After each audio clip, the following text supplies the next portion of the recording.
How many of you have read the book Eat Move Sleep? Anybody? Oh, good. We got a few hands going up here. I'm going to really strongly encourage you all who didn't raise your hand to, at the very least, visit the website and, at the most, get that book and read it and apply it to your lives. And I'm going to hopefully share why that would be a good idea for you.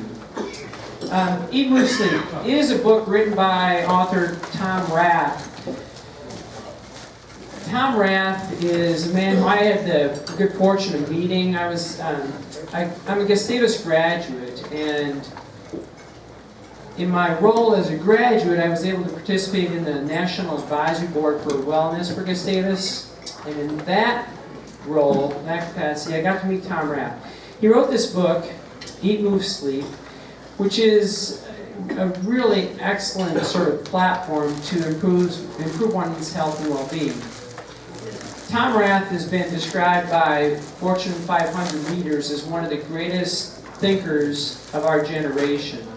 And he wrote this book, at least he did all the research for this book, mostly because of a health condition that he has.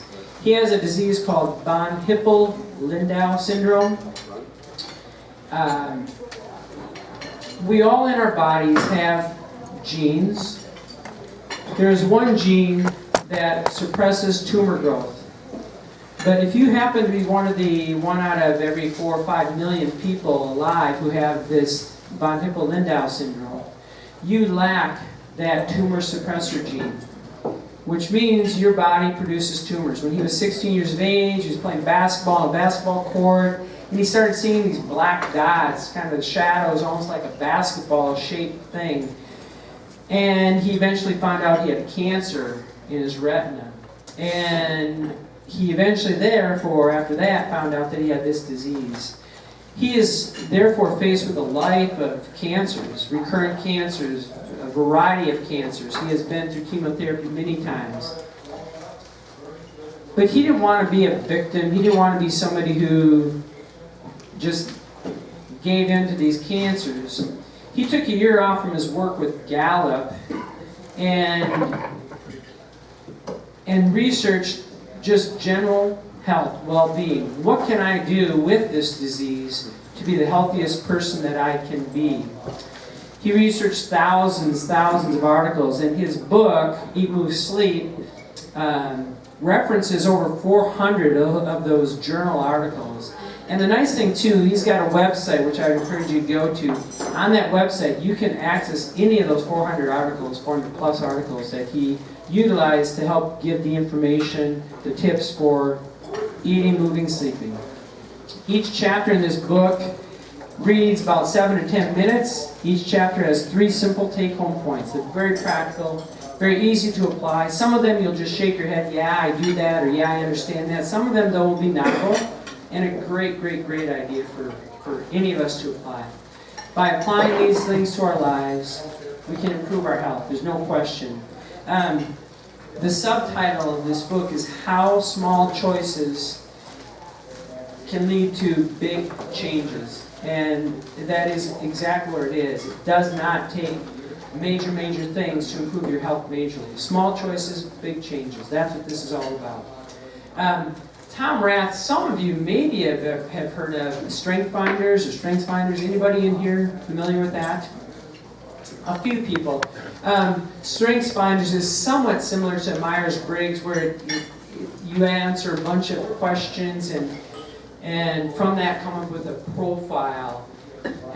A number of businesses, organizations have utilized that to try to help people find their talents and then to focus on those talents within an organization to try to improve your productivity, the business's outcomes, etc. Let's see. So we're going to start with the eat portion. 10 reasons why we encourage, as physicians, why we encourage good nutrition. Number 1, well-being. There's no question well-being can be enhanced by a healthy diet. Number 2, it says it's less expensive to make healthy food choices. And I guess what that's getting at is that by making healthy choices, your overall expenditure is less. You may pay more for the fresh fruits and vegetables, whole grains and such, but you'll reap great dividends on the other end of healthcare costs just by improving and enhancing your health. Certainly helps you manage a healthy weight. Whoops. We're all right here, right? Yep. Okay, good. Manage healthy weight certainly maintains a healthy immune system. I mean, by eating the right things, your immune system, your ability to fight off infections and also to fight off cancers can be enhanced. Delays the effects of aging. Aging is kind of interesting. Most of us in here probably attended a class reunion or two. One of the things that's kind of interesting in the class reunion is you are in a room with however many people, 20, 50, 100, 200 people that were born about the same year you were, and yet you look around and you see people that look 15, 20 years younger, and you see people look 10, 15, 20 years older. And you guys are going to find this hard to believe, but I recently attended my 35 class year reunion from high school, and darn it, that darn phone. That reminds me, I'm going to just make sure mine's silenced. Anybody else in here? Silencing phones? There we go. Anyway, I got out of the elevator to walk down the hall to my 35th class year reunion, and I saw like a bunch of people off in this distance near the cash bar outside the ballroom like this. And I thought, is that the parents of my graduating class? Because that's what it looked like, But, there is so much to nutrition that goes into aging, and so does exercise. And we'll talk about that too. But food also, and the proper nutrition can give you energy. Improper can actually leak energy from you. Reduces the risk of chronic disease, and we'll talk about those things specifically soon. It affects your mood, increases your focus, and can lengthen your life. And I think we all understand and recognize that, especially when we talk about the chronic disease. So, maybe you don't have. There was mention that maybe some questionnaires that are going to be at each table. Are there? On the table. So there are some questions on the table that, and I don't mean for you to look at them now, but I think it is important to think about these things. These are some of those things that are mentioned. But when are your eating habits at your best? And I think those are good things to think about. When do you eat the best, and what makes it easier to stay on track? I think if we plan ahead with our meals, we're tending then to do a little bit better job with that. If we go to the grocery store with a meal plan in mind for the week, we tend to buy those things that are probably going to fit into that meal plan. And I think you can plan to get those fruits, get those vegetables, get those whole grains, get those lean meats into your diet. If, on the other hand, you come home from work at the end of the day and you are starving and you haven't really planned ahead, there's a much greater tendency that you're going to make some poorer choices. What do you struggle most with? What you eat? What's your greatest food-related challenge? For each of us, that might be something different. For some of us, it's the sweets. There's a lot of tendency to like those carbohydrates, and there's really solid evidence that eating too many carbs, even if it's not necessarily just the sugar stuff, but the white rices, the pastas, the breads, that can actually promote the development of diabetes.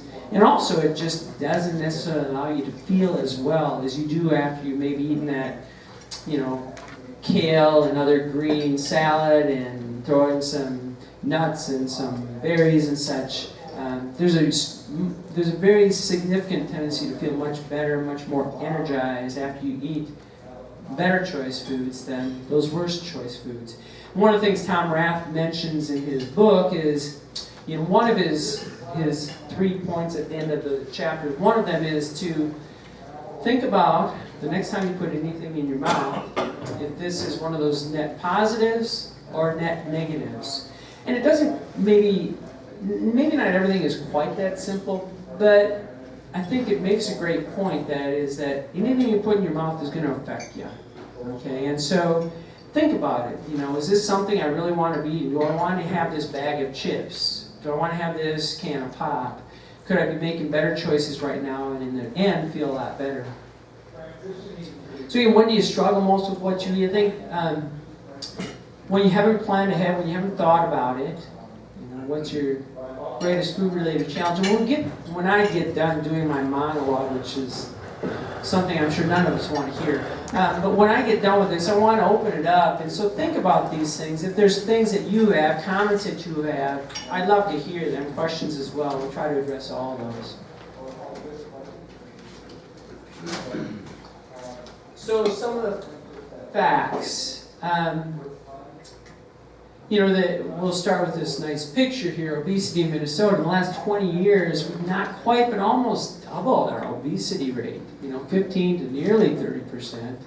And that's pretty alarming. And, it's not just about obesity, but all these other diseases are affected by what we choose to eat. Whether it be diabetes, whether it be strokes, heart disease, cancer. It's not only that what we eat can cause these things, but also what you eat can decrease the likelihood of these things. And again, that gets back to that, is this a positive or a negative impact? And I think if we could all live each and every day thinking about that, our lives would definitely be improved, our health would be improved.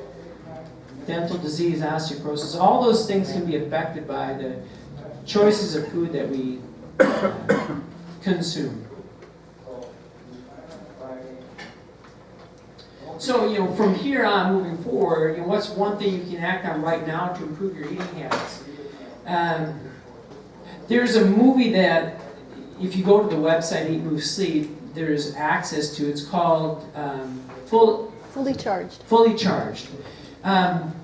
It's a great movie. I think to rent it, you pay $3.99 or something, and I would encourage you to do so. It takes Eat, Move, Sleep, if you've read that or not, but it takes Eat, Move, Sleep and sort of takes it to a whole nother level, because while Eat, Move, Sleep is a lot about what you do for yourself, Fully Charged takes it but also your relationships with other people and motivation, what motivates you to be well and be healthy. And it's a fun, interesting movie with a lot of useful, practical information. But one of the things in that movie that's really impressive, and that is they actually go to Tom Rath's home and they film there, but on the counter, in the kitchen, a big fruit basket, and it's always going to be filled with fresh fruit. And he has a couple of young kids, The fridge looks the same way. You open the fridge and it's just all things that, wow, you would want your kids to eat, you would want you to eat, You want to set up those optimal defaults. Have your pantry, have your kitchen, have your fridge filled with those things you want to eat. You eat those things that you purchase. So if you purchase those things that, whether it be the chips, the crackers, all those things that probably are not the best for you. If you have them in your home, you're going to eat them. But if on the other hand, in your fridge, you open the door, you got your greens, you got your, fruits, and you got your maybe healthy juices, smoothie, whatever, you're going to grab that and eat that, Make it easy for you to succeed. And it isn't hard to do, but it's very much out of the habit for most of us. So, and again, we can discuss this a little bit more in the question and answer stage.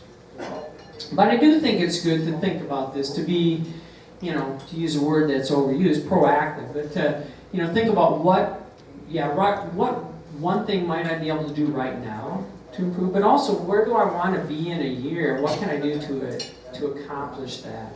Good things to think about.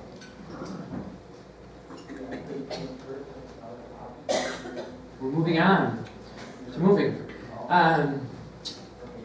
So we all move, right? We all move to some degree. But when do we move better? When are we more active? Are we more active during the weekdays? Are we more active during the weekends? For some of us who are retired, maybe there's not a lot of difference between that. But for many of us who aren't, You know, when are you more active? Think about that and think about ways to enhance that activity in those days that you're not as active. I like that second bullet point. How much time do you spend intentionally moving each day? We live each day, we move about, we do things, right? But how often do you really think about it? Are you intentional about your movement? You know, yeah, if you exercise, you go to the gym, that sort of thing, you're intentionally moving, sure. But what about during the rest of your day? I think there's so much opportunity to add to that. How many of us in here are wearing Fitbits? We got like, okay, we have, I think 4 hands go up, and 2 of those are women in a room where there's only like 4 women. Women do this so much more than guys do, and I'm not sure why that is. You know, I think there's this machismo sort of thing, you know, where maybe guys think, hey, I don't need to do that, I'm already an athlete because I'm a guy sort of thing. But I think guys sort of cut themselves out of some of these opportunities. But by wearing a Fitbit, by wearing something that's tracking your movement, I think you're so much more apt to move more. You know, because I think you're going to be more intentional about your movement. You want to get that 10,000 steps, so you're going to take the long way from point A to point B as opposed to the short way, which most of us tend to do. You're going to maybe hop on those stairs because you want to get some more, you know, I think it keeps track of your flights, all that sort of stuff. You want to do those sorts of things. You're intentional about it. So sometimes a simple gizmo gadget like that can really help improve and enhance that. But think about that. Be intentional. Whoa, I guess I just did something. Anyway, help me, Marsh. I was not intentional about that. I was not at all. Anyway, so also, when do you end up sitting for prolonged periods of time throughout the day? Sitting is a really not good thing. Anyway, we're all sitting, yes. No, we got 1, 2, 3 of us are standing here. And actually, you know, we have this tendency, guys especially, you know, and you think about football season, and not every guy's a football fan, but many guys are, many of us are. And think about, you know, you turn on the TV, super, good job over there, getting the water on your feet. You know, we sit in front of the TV 3 hours, watch a football game, think nothing of that. You know, and you go to, I was going to say kids' sports events, but let's say for many of us, grandkids' sports events, we don't need to sit. And you go to the soccer game, everybody brings their lawn chairs, you go to the basketball game, everybody's sitting, you go to the hockey game, you're sitting. You don't need to. You can stand along the boards and watch hockey, you can stand along the field and watch the soccer game. Standing is so much healthier than sitting. The more you can stand versus sit, the much healthier you will be. And that's not talking about exercise. You know, that's just talking about making those simple choices. For those of you who work and you do some sort of desk job, there's this tendency to just sit during your day, you know? But you don't have to. It is very simple now to purchase fairly inexpensive stand-up desks such that you can sit and or stand. There are some people who have the walking desk where they get this treadmill that goes, you know, 1.4 miles an hour. The cheapest treadmill you can buy will do that for you, and you'll never wear it out because you're going so slow. But you're walking the whole day. I've got one of my patients who works up at MSU. He got into that about 5-6 years ago. He loves it. And the guy's like amazingly fit. I mean, just amazing. And these are simple things that a person can do. But I'll tell you, if you can just start moving a little more, get off your bums a little bit more, it will enhance your health greatly.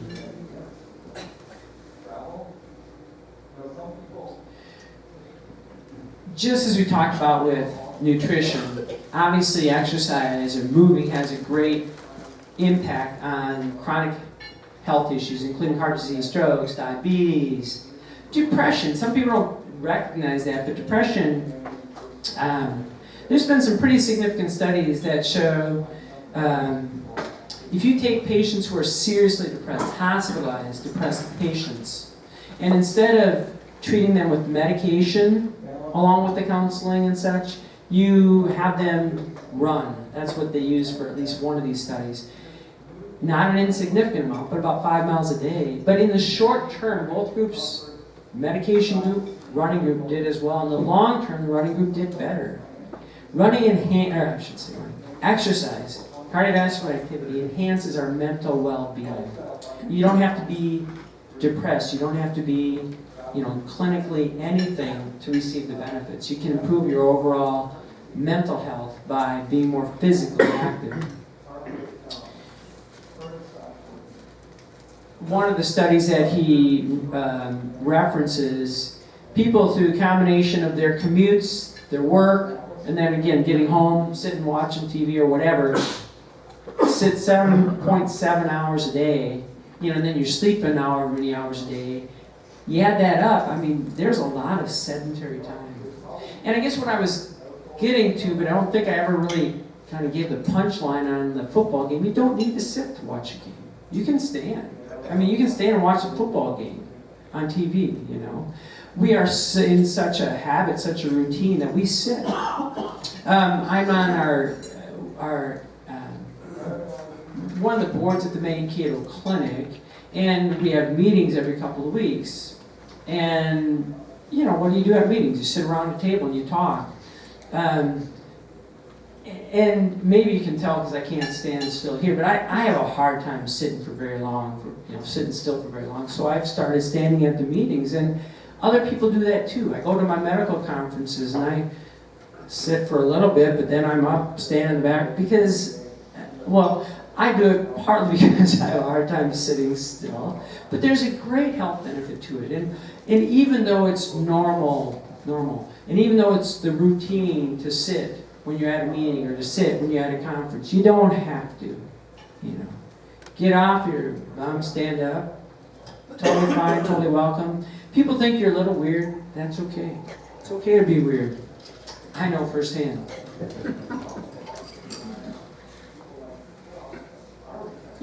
So think about what's one thing you can act on right now to improve your exercise habits. And I would also say not just exercise habits, but also just, again, day-to-day or hour-to-hour activity. Their tendency, again, is that we sit a lot, but you don't have to. And so whether it be at work, whether it be at home, find ways to find a place where you can stand up. So many of us spend a lot of time at a computer, right? You can stand at a computer just as easily as you can sit on a computer. So many of us talk on our phone for our work too. You can stand when you're on the phone. You don't have to sit when you're on the phone. Steve Jobs, one of his kind of traditions when he had one-on-one meetings was to go outside and walk during those meetings. So he'd walk and talk with whomever. And I think that movement helps creativity. You could easily argue that he was clearly one of the most creative minds within the last 30, 40 years. So don't be afraid to do that. Find something in your life that you can significantly change. And for a lot of us, it is some of those routine activities that we always do in one position. Let's try to do in another one. And again, just as we talked about with nutrition, think ahead. Think about what you want to be in, where you want to be in a year.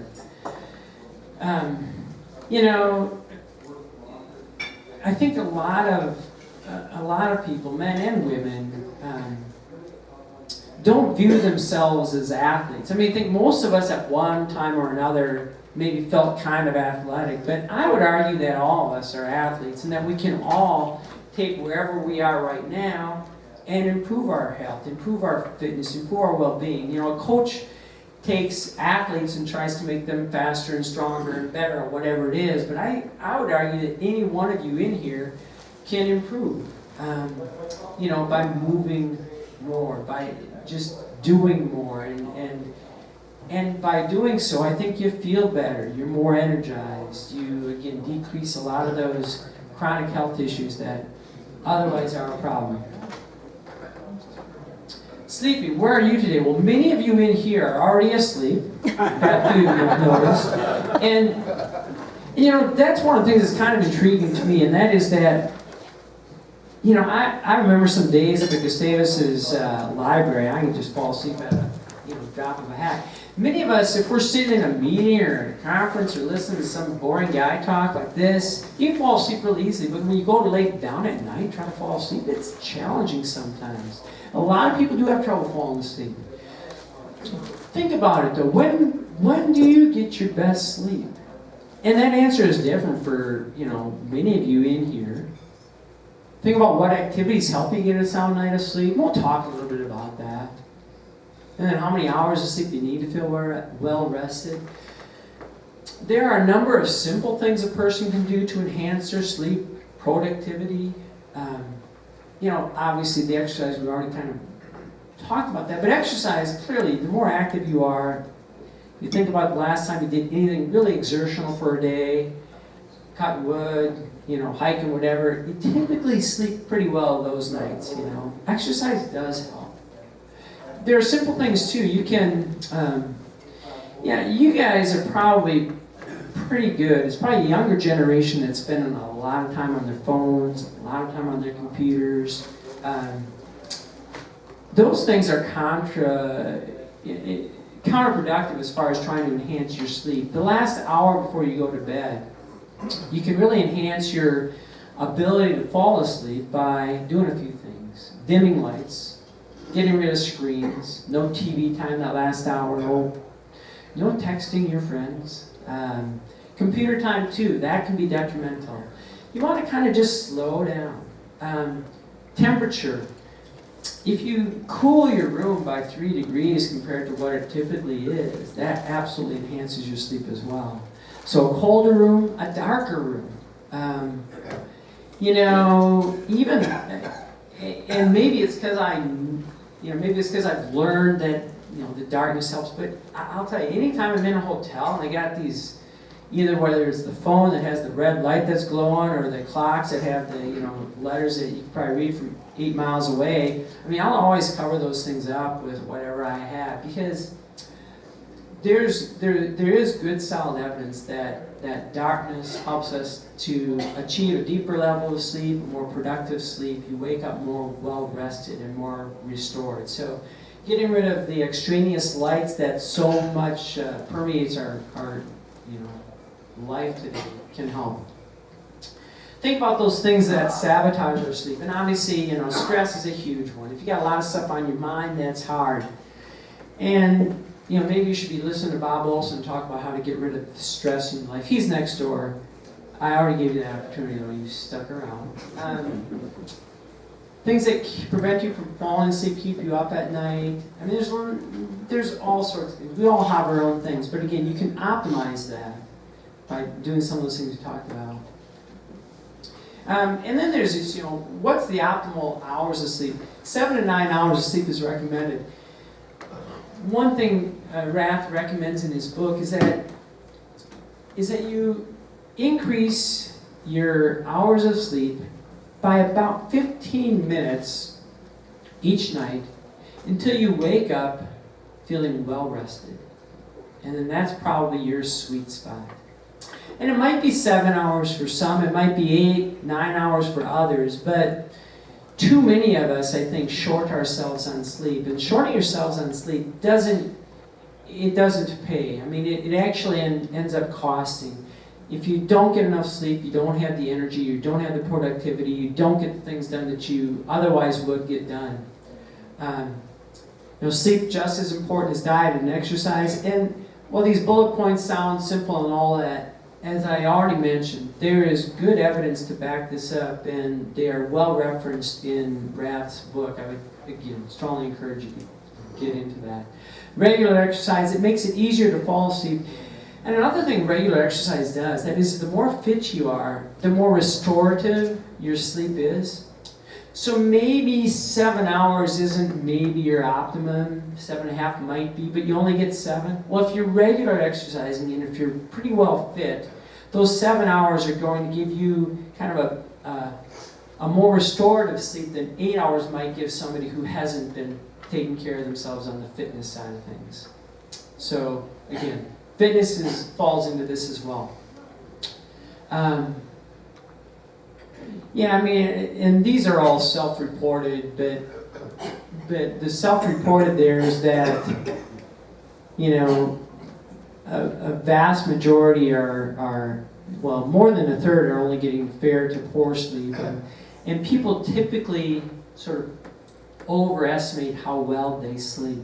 Fitbits and some other similar gizmos, gadgets will help to clarify that. I think some of us, again, we think we sleep pretty well, but don't sleep as well. And even weight. I mean, there's been really solid evidence that your weight and weight control is significantly affected by your sleep. And if you are not getting good sleep at night, you're much more apt to have difficulty controlling your weight.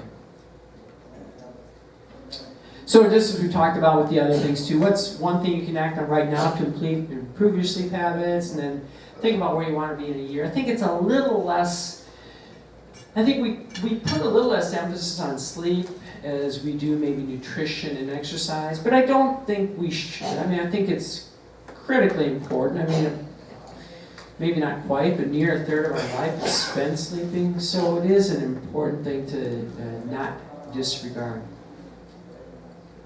All right, so I think that might be our last slide. It is. Wow, we're really in sync here. You know, the book covers a lot, and if you want to dig deeper, there's just so much information there. I really encourage you to think about these things. It doesn't take a lot to enhance your health, and you don't need to do it all. But I think if you want to be a better you start somewhere. And the one thing I love about Eat, Move, Sleep and this sort of promotion that we're doing is that it's simple. It's not difficult. And Tom Rath is not a scientist. He's not a medical guy. He's just somebody who wanted to find a better way to live, and he's whittled it down in a very easily swallowable pill. So take a look, find some useful tips there.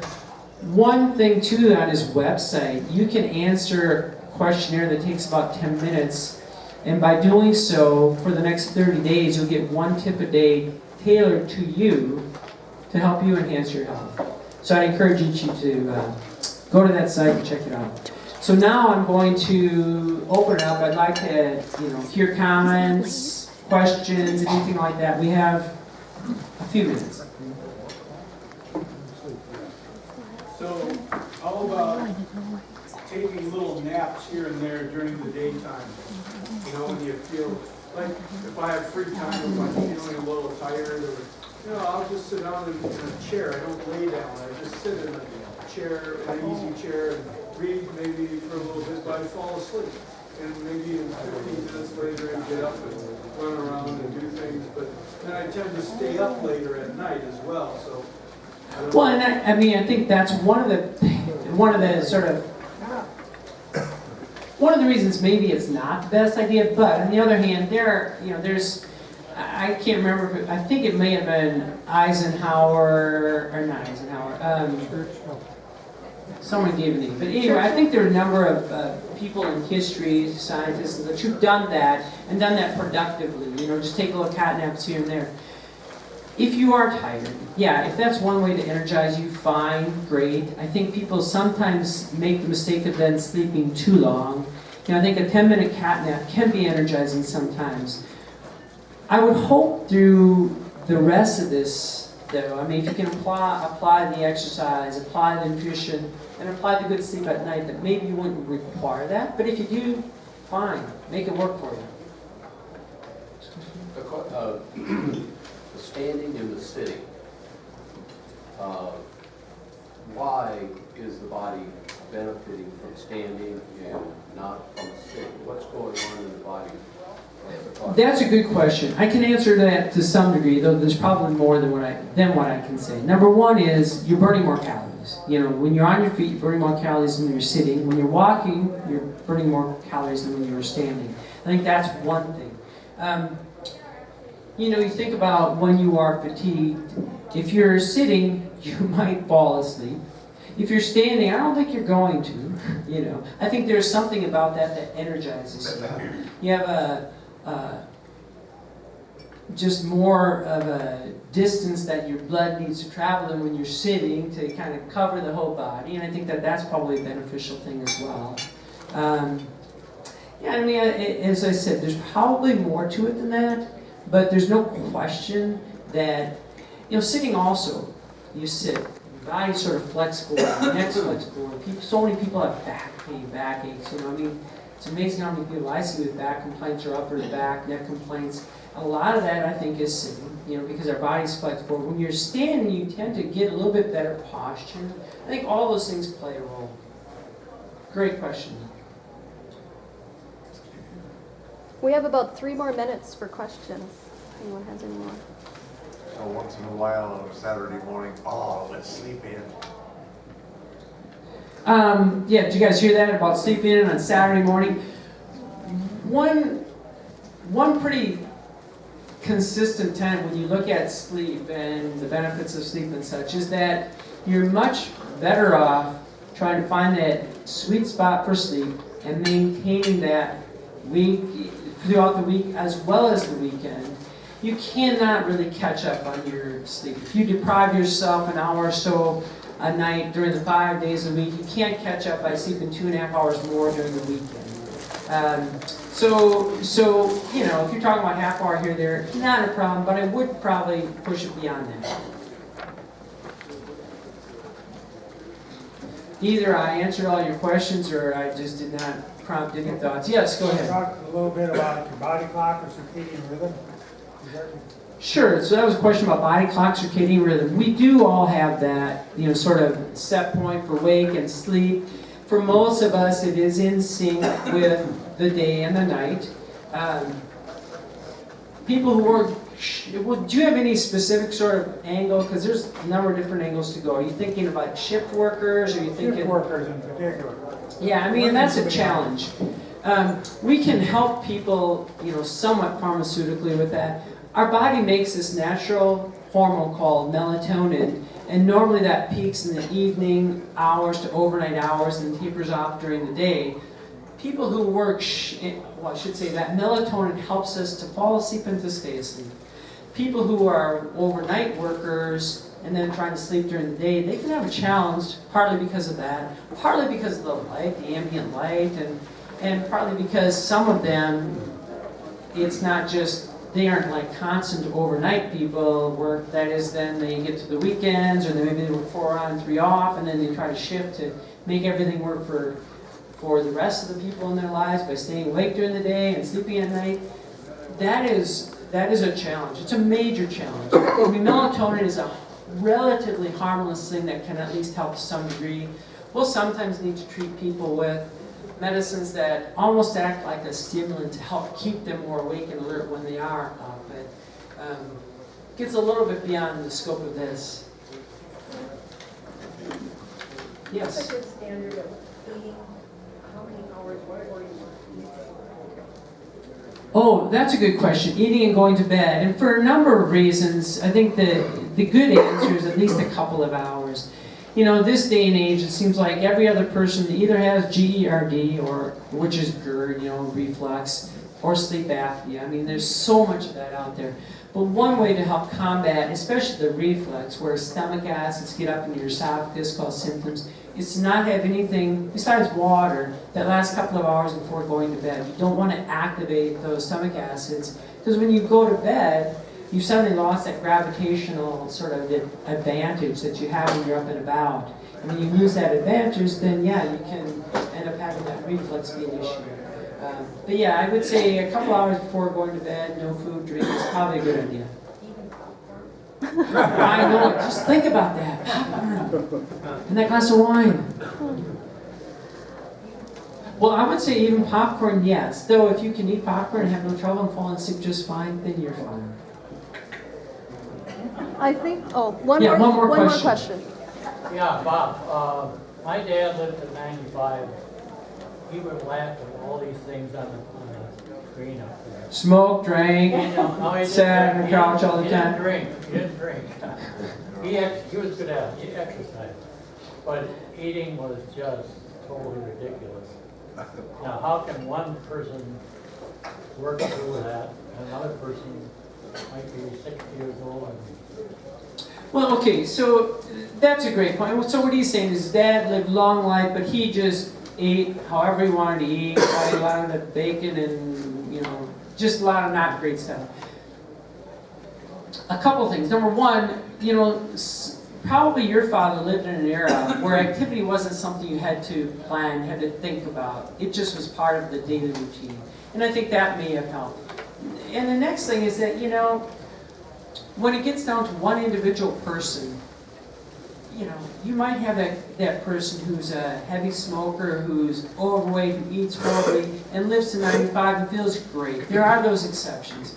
But if you want to play the odds, because we don't know what, you know, where we're going to end up. You want to play the odds in your favor, you try to do a lot of this. Or are you saying that good physical activity can overcome bad eating habits? You know, I wouldn't say that it's the trump card necessarily, but anything that you do to improve your health, whether it be on the eating side, the exercise side, the sleep side, is going to help, you know. But again, maybe your dad just had some sweet genes too.